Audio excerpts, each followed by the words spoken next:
Hello, ladies and gentlemen. Welcome to what is the first episode, our conception, or the birth. What do you call it? The birth? I would say probably the plot episode. The plot episode of a podcast that is called Nerdgasm. Yes. Nerdgasm. If Obama did it, we could do it. Yes. Alright. I am the Wookiee sidekick, Tyler Wondrack. And I'm the Han Solo greatness of Chase Stewart. Okay. Well, today's episode, it's the week of the 27th of September in 2010, so we're going to hit up three topics today, one of them being a shocking, maybe the Riddler being played by Edward Norton? I don't know, it's Batman 3. Everyone wants to know about Batman 3. Knows. We're going to talk about movies getting released this week, and we're also going to talk about a future game getting released, maybe going... I would say Back to the Future. Back to the Future. Alright, so here is our top story of the day.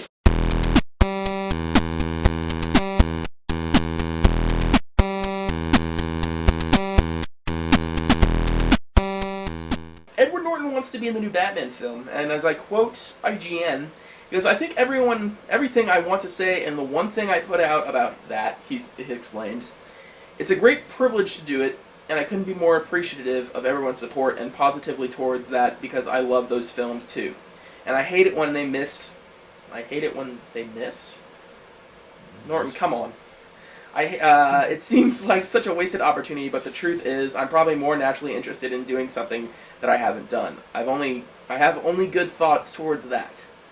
So basically, what he wants to do is, this Riddler spot's open. It's been open since, probably since Christopher Nolan said he was going to do the third Batman movie. I don't know, Chase. What do you think? I don't know. Edward Norton, ever since he did the Incredible Hulk and stuff, he's starting to get a bad rep. Yeah, and I mean, he, from what I've been reading, on the interworld, is that he did badmouth the Avengers and how he wanted to work on it. But then again, now he's saying that he got kicked off of it because of Mark Ruffalo, who is now playing Bruce Banner. He said something about, I was let go from the films, but, maybe 6 months ago, he said, no, I don't want to be a part of it. It'll ruin the Avengers name. Yeah. So, and now he's on his knees begging to Chris Nolan that he wants to be the Riddler. So, let's just recap this. Johnny Depp, now Edward Norton. Yep. There's been talk of, this will be a shocker, Robin Williams. I've also heard David Hyde Pierce of Frasier. But no, those guys have been, saying that they want the Riddler to be Edward Nygma. Which, out of all those, I'd want to give it to David Hyde Pierce. I would probably give it to Johnny Depp, because he has that weirdness to him, with like in Pirates of the Caribbean and stuff, but then bring in some riddles into that, you got yourself a character. Yeah, I don't know. I'd rather, I kind of got bummed out when he played the Mad Hatter in the Alice in Wonderland movie, because I thought he would be a great Mad Hatter in the Batman world. I've always thought that since, when Dark Knight got released. And, Johnny Depp could be Mad Hatter, it'd be cool. But, I don't know. We've still got time to come out, that the movie, the movie is said to be released in 2012. Is that true? Yes, 2012. 2012 is Batman in the 3. summer. Yes, summer of 2012. So we've got 2 years, so maybe we'll come down the road and talk about this, but, and of course Bale has signed on, Morgan Freeman has signed on for Lucius Fox, Michael Caine has signed on for Alfred, and Gary Oldman has signed on for Commissioner Gordon. Those are the 4 that are promising that they have signed on for Batman 3, but nobody else has been, talked about, Riddler-wise. It's like I go on every day on IMDb and it changes. Yeah. So Batman 3, hopefully we get to see somebody of the stature of Ed Norton, or we get to see somebody else, maybe some unknown actor like they're doing with the Spider-Man movie. Or they just bring back Jim Carrey. That'd be pretty cool.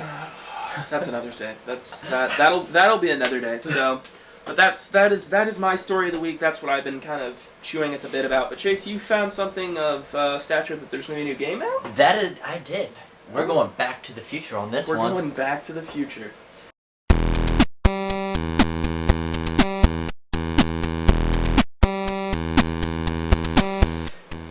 Telltale Games, creator of Sam & Max and the Monkey Island epic games, are hard at work on all new Back to the Future games, chronicling the time-traveling adventures of Marty McFly and Doc Brown. Today they bring good Back to the Future news. The developer has tapped the talent of Christopher Lloyd, the voice of Doc Brown in the original films. Marty! Sorry. Christopher Lloyd to voice old Doc Brown, with Back to the Future screenwriter Bob Gale coming on board to consult on the creation of the epic game series. Telltale's Back to the Future games are timed to hit later this year after Back to the Future 2000 or 25th anniversary trilogy hits Blu-ray and DVD. DVD, and Blu-ray. Yes, Telltale's Back to the Future series has secured the likeness of Michael J. Fox, Marty McFly, and the iconic DeLorean time machine. You know what? It has the time machine. We're good. Yeah. So there's that. A Back to the Future game. I wonder if they'll put get the character rights to do like Crispin Gulliver's character, like the dad and the mom, and even maybe get Biff in there. You know? Possibly. I don't know. So, unless they go completely away from the movie story itself and just keep the idolized characters and go back in time and do shenanigan missions. Shenanigans. Yes, shenanigan missions in probably ancient Egypt. You know, I have good hopes for it. I mean, there's Back to the Future is such a trilogy of awesomeness. That's right. My favorite movie.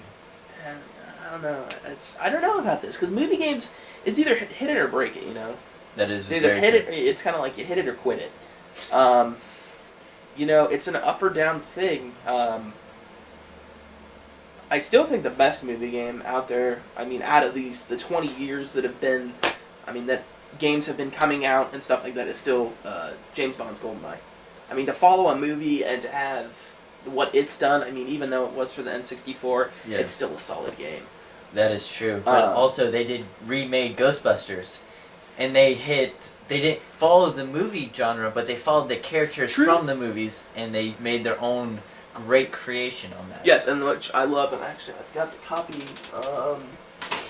somewhere on my shelf of DVD. There it is. See, I've got it right here. One of my favorite games to play on my 360.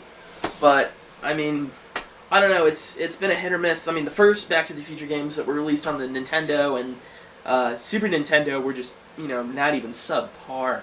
If you go watch, and then maybe we'll put a little link here. The Angry Video Game Nerd, if you've ever heard of him, he did a review on the Back to the Future games, and just looking at him, horrible. Yes. You had one character that you were playing Marty, and you were running around the streets of 1955 trying to get back to the future. And that game was just an 8-bit disaster. Yeah, and a lot of the games there were just 8-bit disasters. But we're in the new millennium. We're in 2010, and 5 more years, and we're in the future of Back to the Future 2, Part 2. Really, it was made to. It was 2015 when. It was 2015 when Marty went to the future. Wow. Yes, surprisingly. Wow. What do you think about that when you watch a movie, say like Predator 2? They're in the future of 1997, and they've got flying cars and everything. It's I just want my freaking hoverboard. That is it. Yes, but I think it's hilarious. Creators of scientists, sissy. I want my hoverboard. Yes, the hoverboard would be nice, but I just laugh at those movies. I was watching Jason X the other day, and in the year 2024, and it's all dusted out and everything, and it was just I don't know. Maybe they make it year 3000. Do a Futurama, the year 3000 or something like that. But I don't know. I'll wait and I'll play it if there is a demo that comes out on Live or the PlayStation Network. I'll demo it. You said there was video out right now of it? There is pictures of it. Stylized characteristics. We probably already showed you what it would look like through our what we call B-roll. Yes. And only the pictures has come out. But there are sweet mods. Yeah. If you go online, click Grand Theft Auto Back to the Future mod, you see some great mods that install the DeLorean, and they could easily make a game like that. Yeah, and it was like the when the Ghostbusters game came out and they had released the beta videos of it. I mean, it looked great. Oh yeah. With the technology we have, in the year 2010. Yes. We'd be able to think. You'd be able to think we would be releasing great games, but there just doesn't happen.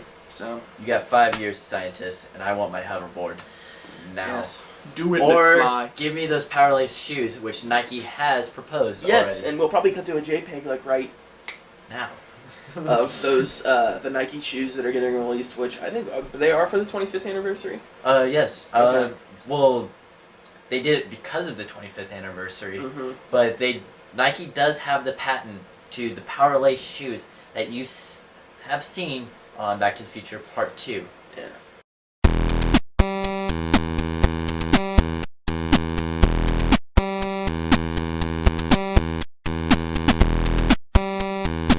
But this has been the first episode of Nerdgasm. I'm your semi-host, Tyler Wondrack.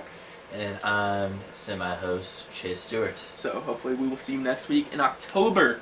So maybe we'll start doing a Halloween theme thing. Yeah. We should. Stay tuned. May the Force be with you, nerds.